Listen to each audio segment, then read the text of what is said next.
심판의 이유는 불순종 때문에 그렇죠. 그랬더니 이 사람들이 고통했고 그래서 하나님께 부르짖었어요. 그랬더니 하나님이 응답하셨어요. 응답해서 사사를 보내주셨습니다. 그래서 이들이 구원받았어요.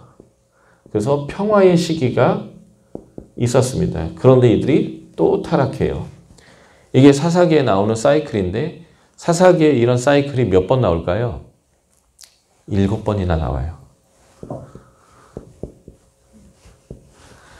사사시대는 한 300년이 조금 넘어가는 기간입니다. 그 사울왕이 1050년에 왕이 됐거든요. 그러니까 1050년 빼기 1399년 하면 얼마일까요? 이걸 1400년으로 계산해서 하면 아주 쉽죠. 350년. 그러니까 349년. 사사시대는 349년. 아무리 길어도 349년이고 이보다 짧을 수도 있어요. 왜냐하면 요 알파가 계산이 안 됐기 때문에. 그러니까 300년 조금 넘는 기간. 이 사사시대인데 사사시대 내내 이게 반복됐습니다. 반복됐습니다. 그리고 결국 이 백성은 하나님의 임재를 잃어버립니다. 그게 사무엘서 초반에 나오는 사건이에요. 실로의 성소에서 하나님의 영광이 떠나는 사건이 벌어집니다. 그때에 엘리 제사장의 손자가 태어나는데 그 손자의 이름이 이가봇이에요. 카보드라는 단어가 무겁다라는 것인데 이게 하나님의 영광의 영광이라는 단어예요. 그런데 거기에 이가봇 하면 카보드가 떠난 거예요. 다시 말해서 영광이 없는 거죠.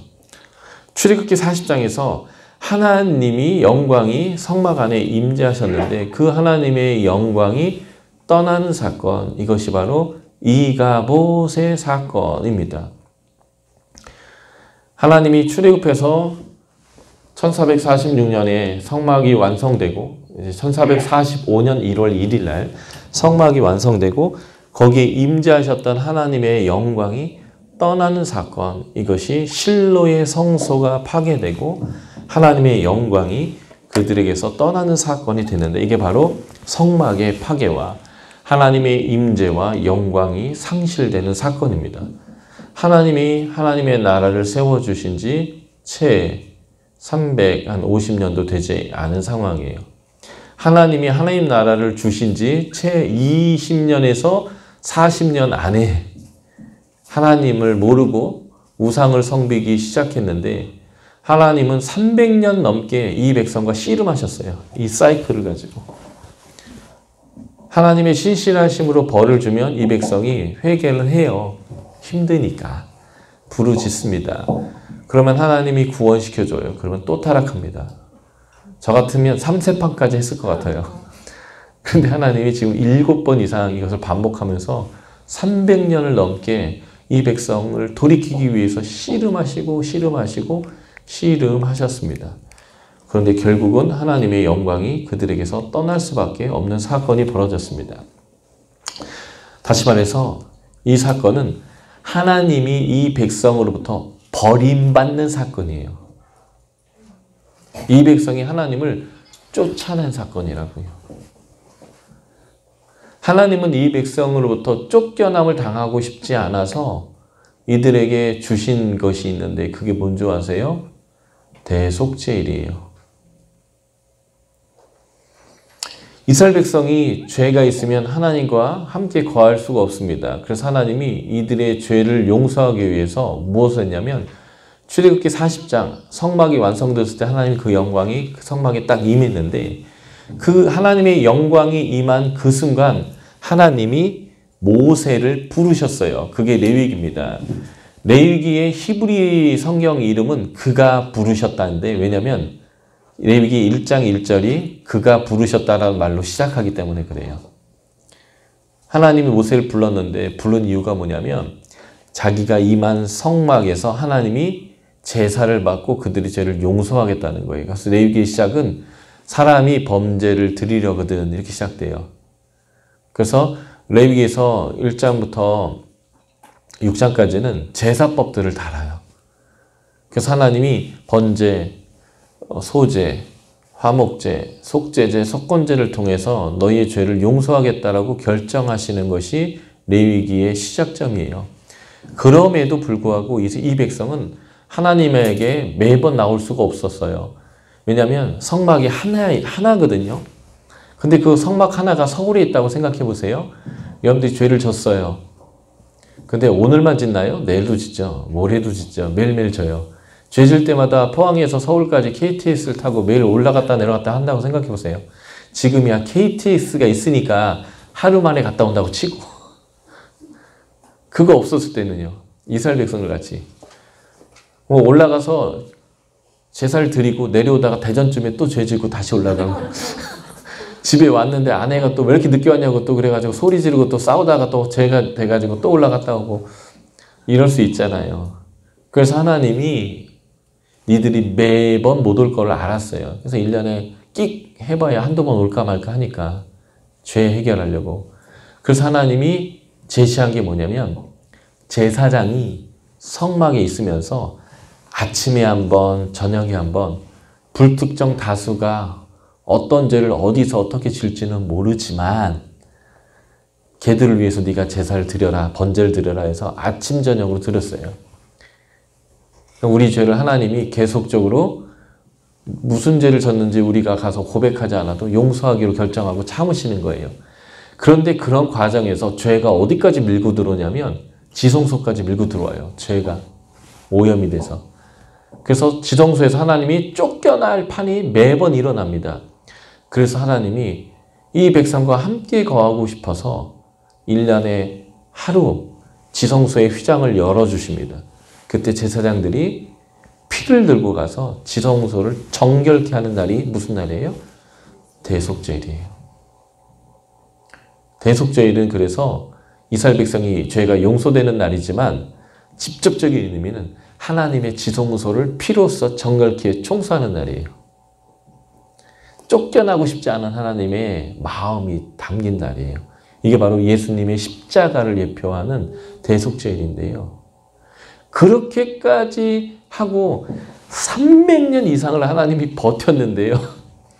이제는 안 되겠는 거예요. 노아의 홍수 때와 같은 거예요. 놔뒀더니 이거는 더 악해지고 이 백성 안에 안식이 없는 거예요. 그래서 하나님이 한번 엎어버려야겠다라는 생각을 하셨습니다. 그래서 블레셋이 쳐들어오게 했어요. 그래서 블레셋과 전쟁을 하기 시작했는데 처음 전쟁에서 블레셋과의 싸움에서 졌어요. 그래서 한 4,000명가량이 이스라엘 백성들이 죽었습니다. 그래서 이스라엘 백성들이 모여서 회의했어요. 왜 우리가 졌을까? 무엇이 문제일까? 이들이 정확한 분석을 내놨습니다. 그게 뭔지 아세요? 하나님이 우리를 위해서 싸우시지 않는다는 것입니다. 자, 이렇게 정확한 관찰이 됐으면 이제 해석을 해야겠죠. 해석을 했는데 이 부분을 잘못했어요. 어떻게 했냐면 하나님이 우리를 위해서 싸우지 않으시면 하나님이 우리를 위해서 싸우게 하는 방법이 있는데 그게 뭐냐면 우리가 하나님 앞에 납작 엎드려 회개하는 겁니다. 하나님 잘못했습니다. 용서해 주세요. 그리고 우리를 구원해 주세요. 하면 되는데 이게 정답인데 이들이 어떻게 했냐면 제 성막에 가서 법궤 가져오라고 제사장을 보냈어요. 법궤를 끌고 오면 하나님이 여기로 올 거라고 생각한 거죠. 네. 이거는 뭐냐면요. 하나님이 지집 개도 아닌데 끌고 오는 거예요. 하나님 계신 곳에 백성들이 가는 거지 백성이 있는 곳에 하나님을 끌고 다니는 것이 아닙니다. 다시 말해서 이것은 뭘 얘기하는 거냐면 하나님이 주인 된 게 아니라 이제 백성이 주인 된 거예요. 백성이 하나님 와서 싸워요 하면 하나님이 끌려와서 싸워야 되는 판이 된 거예요. 이게 우상숭배예요. 특별히 십계명 제2계명 하나님을 형상화하지 말라고 하는 이 계명이 보여주는 메시지는 뭐냐면 하나님을 소유하려고 하지 말라는 거예요.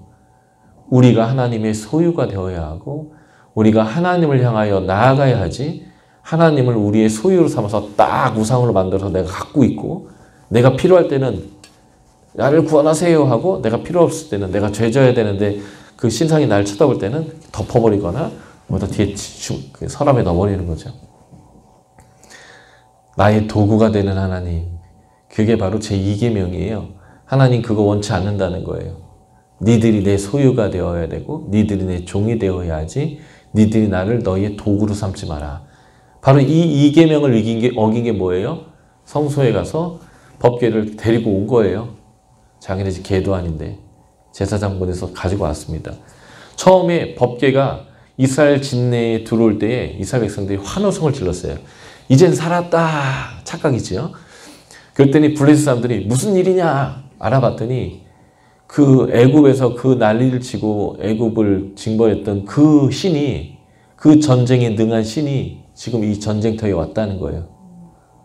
그런데 블레셋 사람들이 이렇게 얘기합니다. 우리가 대장부처럼 힘을 내자 하고 전쟁을 했는데 결과가 어떻게 됐을까요? 이스라엘 백성이 대패하고 하나님의 법궤를 빼앗겼습니다. 그리고 이스라엘 그 실로에 있는 곳까지 적군이 쳐들어와서 실로의 성소를 다 박살내 버립니다. 하나님의 영광이 떠나버렸어요. 하나님을 섬기지 않을 뿐만 아니라 하나님을 도구화하고 하나님을 자기들의 도구로 사용해서 하나님을 이용하려고 했을 때 이 백성은 결국 하나님의 영광조차를 잃어버리는 사건입니다. 하나님이 쫓겨났어요. 그런데 너무 놀라운 사건이 벌어졌습니다. 그게 뭔지 아세요? 고대에서는 전쟁에서 이기면 적의 성전, 적의 신전에 들어가서 그 신상들을 잡아다가 자기네 신 밑에다 갖다 놔요. 왜냐하면 전쟁은 신들의 전쟁이에요. 그래서 이긴 신의 나라가 진 나라의 신을 이긴 거기 때문에 그래서 적군에게 신이 포로로 끌려가는 건데 우리는 하나님 나라에는 그 신상이 없잖아요. 그러니까 그것을 대체할 만한 것이 법궤였어요. 그러니까 법궤를 다곤의 신당에다 갖다 놓습니다. 다곤이 누구냐면 바알 신의 아버지예요. 이거는 얼마나 놀라운 일이냐면요. 하나님이 이 백성으로 인하여 영광을 얻고 싶어 하십니다. 그래서 어제 제가 말씀드렸잖아요. 출애굽기 32장에서 34장에 보면 이들이 우상을 만들었는데 하나님이 심판을 막아서는 첫 번째 기도가 뭐냐면 하나님 이 백성 여기서 죽이시면 하나님 이름이 영광 못 얻습니다. 하나님 이 백성을 통해서 영광을 얻기 원하시는데 지금 하나님의 이름이 땅에 떨어진 거예요. 다시 말해서 참신이시고 세상의 주인이신 하나님이 가짜신이고 능력도 없는 다곤한테 졌다는 소문이 난 거예요. 얼마나 수치스러워요 하나님이. 왜 이런 수치스러움을 하나님이 경험하셔야 합니까? 누구 때문에 이거 경험하는 거예요 하나님이? 내 이름을 거지는 내 백성 이스라엘 때문에요. 우리가 똑바로 못하면요 하나님이 수치를 당합니다. 이거와 관련된 십계명이 제3계명이에요. 내 이름을 망령되이 일컫지 마라. 우리는 그리스도인 하나님의 사람들이에요. 그리스도로 규정되는 사람들입니다. 그래서 기독교인이라고 부릅니다. 그런데 요즘은 기독교라 부르지 않죠. 뭐라고 불러요? 개독교라 부릅니다. 이것은 하나님의 법궤가 다곤신당에 처박힌 상황과 같은 상황이 지금 우리나라에서 벌어지고 있단 말입니다. 누구 때문에요? 우리 그리스도인들이, 특별히 목사님들이 똑바로 못해서 그런 거예요. 제가 왜 목사님들이라고 얘기하냐면 머리가 책임져야 되기 때문에 머리시잖아요. 머리는 책임지는 분들이에요. 어쩔 수 없어요. 우리 목사님들 책임이에요.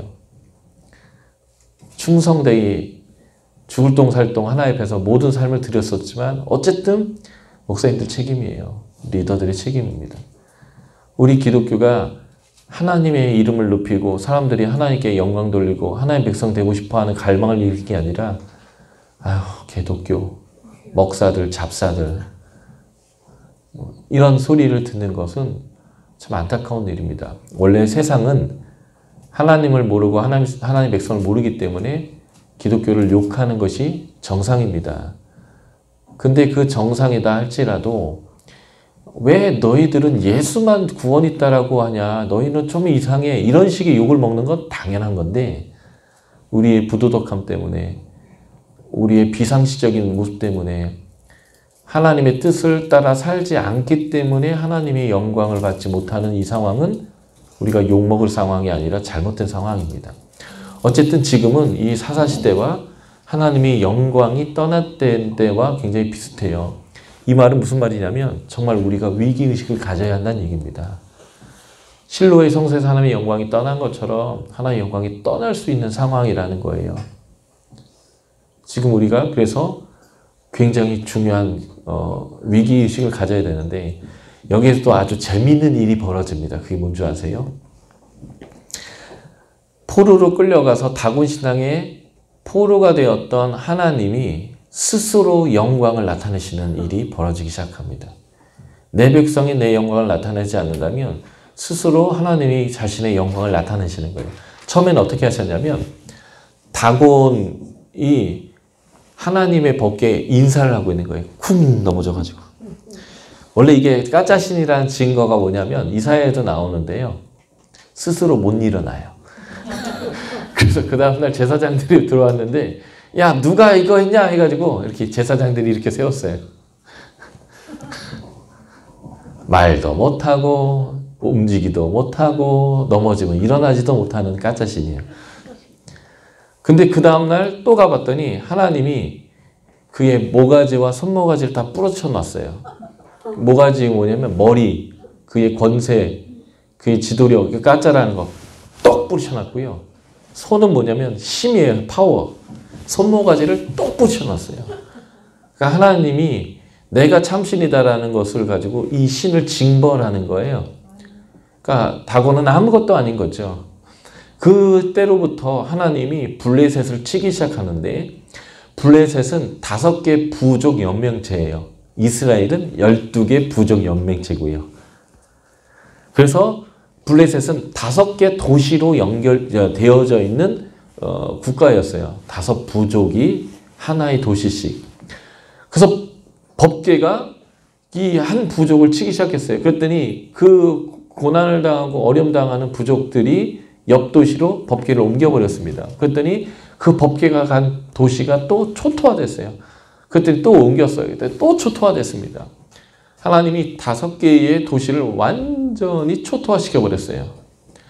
그래서 블레셋 사람들이 재미있는 행동을 하는데 그게 뭐냐면 하나님에게 속건 제사를 드려요.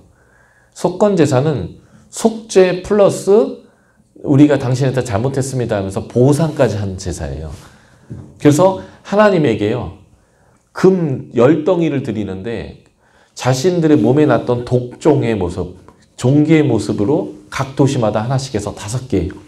그리고 아마 이런 일들이 벌어진 것이 쥐를 통해서 됐다고 생각했는지 쥐 모양 5개에서 10개의 금덩이를 하나님께 드리고 하나님께 속건 제사를 드리고 그 당시 최신식 리무진이요. 이 시대가 이제 BC 11세기 뭐 이런 때니까요. 고조선 시대인데 최신식 리무진인 마차에다가 하나님을 태우고 소마차죠. 태우고 하나님께 법궤를 돌려보냈어요. 이게 얼마나 웃긴 얘기냐면요. 이 사사시대 때 사무엘이 아기 때에 엘리의 아들 홈리와 비느하스들 이런 아들들이 무슨 짓을 했냐면요. 하나님 보는 앞에서 성전에서 수정되는 여인과 음행을 행했고요. 지가 먹고 싶으면 하나님께 드려야 될 고기를 아무거나 갈고리 꽂아다 빼먹었다고요. 자신의 제사장들에게는 하나님이 완전히 개무시당하셨어요. 그런데 이방의 제사장들은 하나님에게 제대로 제사를 드리고 있어요. 재미있죠? 이게 뭔지 아세요? 하나님이 스스로 선교하시는 사건입니다. 애굽을 징계하신 사건, 블레셋을 징계하신 사건은 열국 가운데 하나님이 참신이심을 하나님 스스로 드러낸 사건이에요. 그래서 이 블레셋에 대한 하나님의 심판처럼 보이지만 이것은 그들을 향한 하나님의 구원, 하나님을 알게 하시는 사건이기도 하다는 것입니다. 그런데 블레셋 사람들이 아무리 생각해도 분명히 전쟁은 우리가 이겼는데 이 전쟁에서 진 것 같은 이 찜찜함은 뭘까? 이게 이 사람들이 화가 나는 거예요. 그래서 이들이 정말 이게 하나님, 여호와 하나님이 우리에게 벌 준 건가? 아니면 우연히 일어난 일인가? 한번 이들이 판별하고 싶었습니다. 마치 기도원의 그 양털처럼 이것이 하나님부터 온 일인가 아닌가를 판별하는데요. 이걸 할 때 확률 제로 게임을 했습니다. 이런 일이 일어날 수 없는 일들을 상정해 놓고 100%, 0%의 확률을 놓고 이 일이 일어난다면 진짜 여호와 하나님이 하신 거야. 그러니까 지고 싶지 않은 거죠. 마음으로는 이미 졌지만 어떻게든 아닌 거 부인하고 싶은 거예요. 현실을 부정하고 싶은 거예요. 그래서 제로 게임을 하는데 그게 뭐냐면 이 마차를 끌 소를 선택하는데 소를 어떻게 선택했냐면요. 한 번도 멍에를 매보지 않은 암소 2마리에게 멍에를 동시에 씌웠습니다. 그리고 가만히 놔두는 거예요. 한 번도 멍에를 써보지 않았던 소가 멍에를 쓴다면 막 불편해할 거예요. 화가 날 거예요. 근데 이게 2마리가 함께 멍에를 맸단 말이죠. 가만 놔둬도 근데 이들이 한마음 한뜻으로 한 방향으로 간다는 건 되게 어려운 거예요. 두 번째, 이 소들이 다 젖을 떼지 않은 젖소가 있는, 아송아지가 있는 암소들이. 그러니까 송아지들이 어메 어메 하면서 엄마를 부르는데 이 본능에 충실한 이 소들이 모정을 딱 띄고 한 번도 멍에를 매보지 않은 두 소가 한 마음이 돼가지고 한 방향으로 가는 것은 또 불가능한 거예요. 그러니까 불가능한 상황 2가지. 세 번째 상황이 있습니다. 그게 뭐냐면 이스라엘의 지도를 보면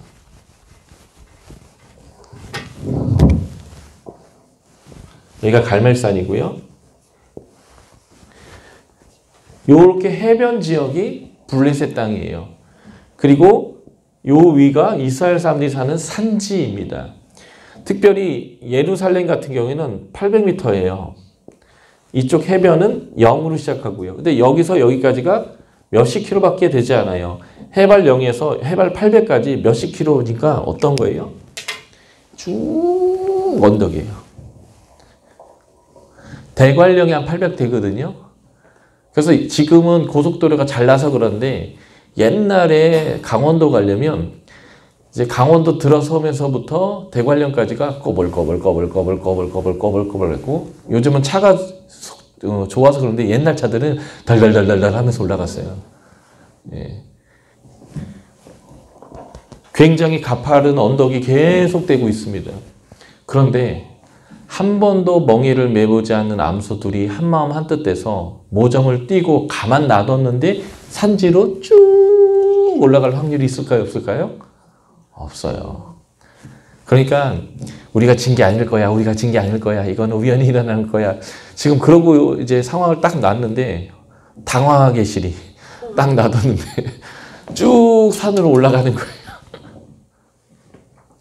하나님이 스스로 영광을 얻고 돌아오신 사건이 바로 이 하나님의 영광이 떠난 다음에 블레셋을 초토화시키고 돌아오시는 사건입니다.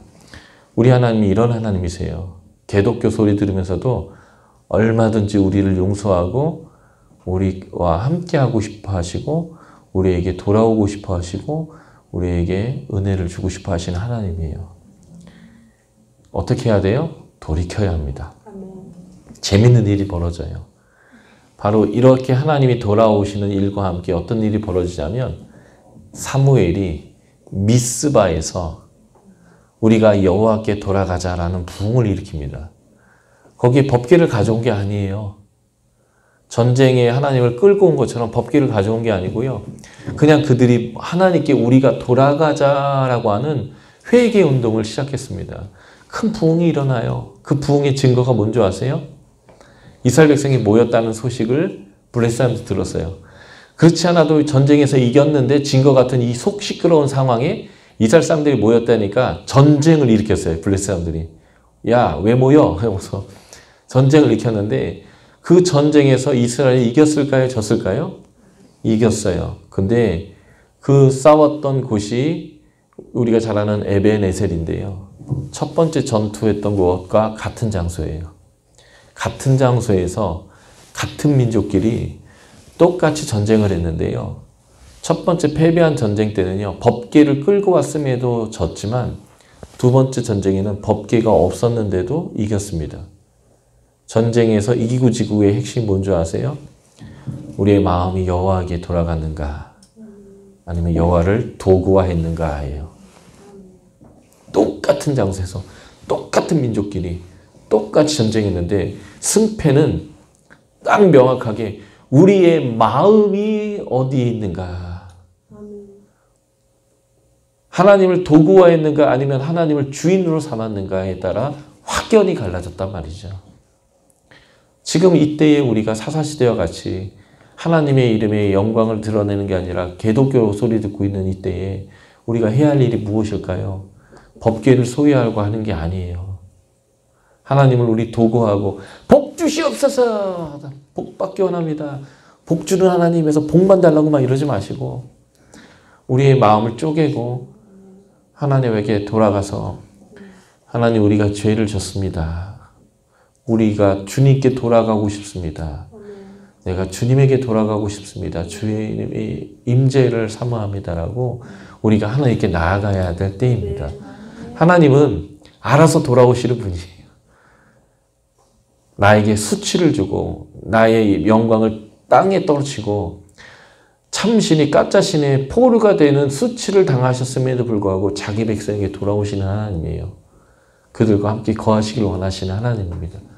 그래서 우리가 미스바의 부흥 때처럼 여호와께 돌아가자, 여호와께 돌아가자라고 우리가 하나님을 향한다면 우리는 이 땅에서 하나님의 영광을 드러낼 뿐만 아니라 다시 한번 이 땅에 하나님의 부흥이 분명하게 일어날 거라고 저는 확신합니다.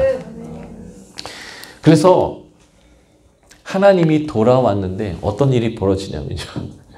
황당하게도 사람들이 법궤의 뚜껑을 열어보고 그 안을 쳐다보고 만지작거리다가 하나님과 충돌합니다. 법궤는요, 제사장들조차도 만질 수가 없어요.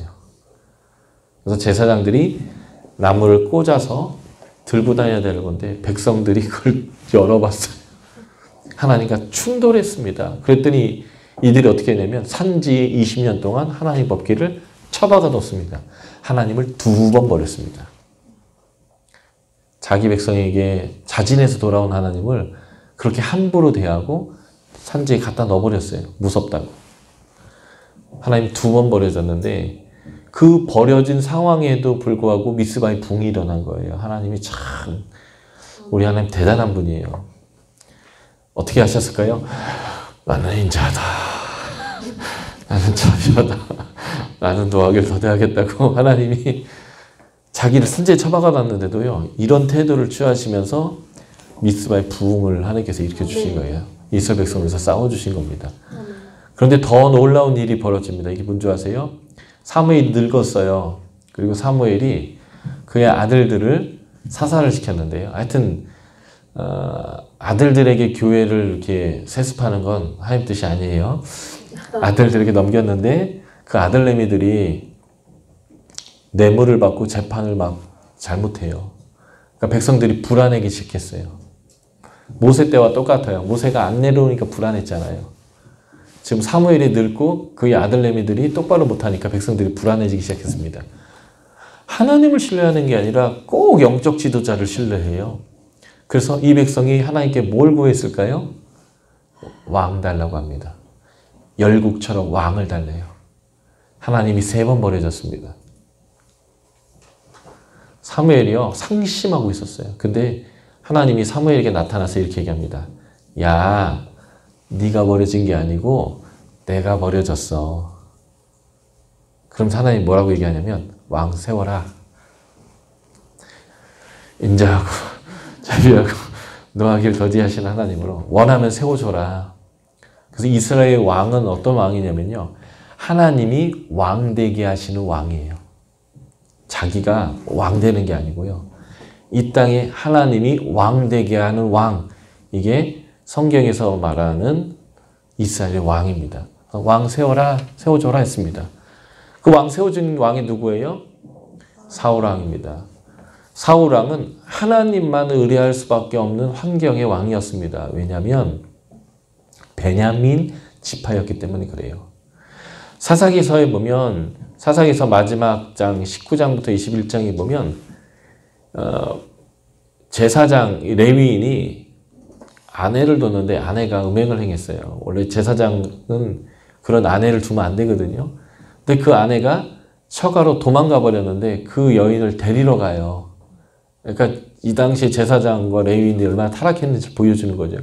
그 여자를 데리고 오다가 강간을 당해서 이 여자가 죽습니다.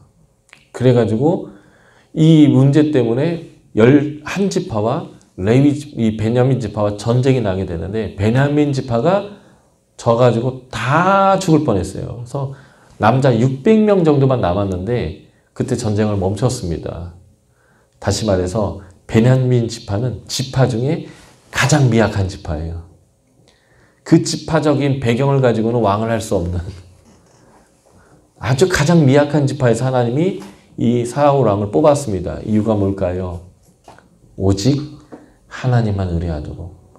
사람을 기반으로 한 권력이 아니라 하나님으로부터 오는 권력을, 하나님으로부터 오는 권위를 가지고 왕하라고 하나님이 12지파 중에 가장 미약한 지파에서 아주 겸손한 왕을 뽑았습니다. 사울 왕이 왕 될 때 보면 아주 겸손해요. 그가 제비 뽑혀서 왕이 됐을 때 사람들이 에이 뭐 이까짓 왕이 하고 다 떠났을 때 그 화도 안 내요. 아주 겸손한 왕이었어요. 그런데 이 왕이 사람을 의지하기 시작합니다. 사람 모으는 것에 집착하고요. 인기에 집착합니다. 인기에 집착하니까 그가 어디서 빡쳤냐면 골리앗과의 전쟁 후에 사울은 천천히요. 다윗은 만만이라 이 말에 빡을 치는 거예요. 푹 뚜껑이 열리는 거예요. 인기에 집착하던 사람, 사람에 의존했던 사람.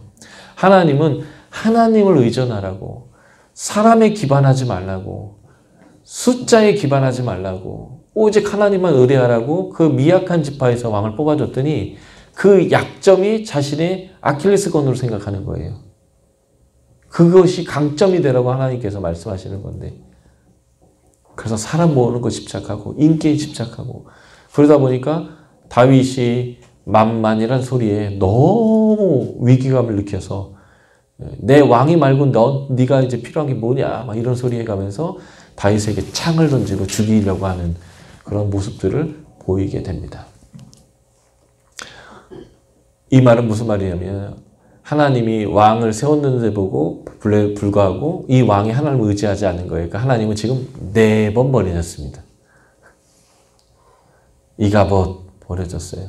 돌아왔더니 산지에 처박아 뒀어요. 왕을 세워달라고 또 버림받았어요. 왕을 세워줬더니 그 왕이 하나님을 의뢰하지 않아요. 이 사울이 하나님을 의뢰하지 않는 모습을 대표적으로 또 보여주는 얘기가 이 사무엘서에 2번 나오는데 한 번은 전쟁이 일어났습니다. 그런데 사무엘이 와서 제사를 드려주고 축복해야 되는데 사무엘이 오지 않아요. 사무엘상 13장에. 그래서 사람들이 점점 두려워서 떠나기 시작합니다. 자꾸 떠나요. 하나님은 마치 기드온 때 같이 하시는 것 같아요. 기드온 때 적군은 어마어마하게 많아요. 숫자도 셀 수 없습니다. 그런데 이스라엘 백성이 전쟁을 하라고 모이라고 했는데 몇만 명 안 왔어요. 근데 하나님이 이것도 많은데 줄여라 해가지고 줄여서 300명을 줄여놨어요. 말도 안 되게. 300명이면 하나님이 이기는 방법은 요즘 같은 이런 뭐 기관총 있잖아요. 대포, 뭐 수류탄 뭐 이런 거를 주시면 300명으로 그거 다 할 수 있어요. 파파파파파파파파 하면서 300명은 충분합니다. 근데 무기를 대포, 뭐 기관총, 뭐 수류탄 이런 걸 주는 게 아니라 항아리, 나팔, 고막 터뜨려 죽으라고 항아리 깨서 그거 질근질근 이렇게 죽이라고 횃불로 막 눈을 지지는. 이건 도대체 무기로 쓰기에는 좀 부적절한 이상한 거에다가 숫자도 300명이에요. 근데 그 전쟁을 이기게 하셨어요. 누가 싸우신 거예요? 아니, 하나님이요. 사람이 한 게 아니에요. 이거는 사람이 했다라고 아무도 생각할 수 없어요. 하나님이 하신 전쟁입니다. 하나님은 사울에게 믿음을 요구하셨던 것 같아요. 그래서 사무엘을 꽉 붙들고 있었습니다. 안 와요, 사무엘이. 그러니까 사람들은 두려움으로 자꾸 떠나갑니다. 한 600명 남았나 봐요. 그랬더니 사울이 안 되겠다. 내가 제사 드리겠다 하고 제사를 드려버립니다. 하나님은 어떠한 상황에서도 신뢰할 만한 분입니다. 하나님의 때를 기다려야 돼요. 제가 이스라엘 백성들에게 구름 하나님 덮개 아래서 훈련받은 게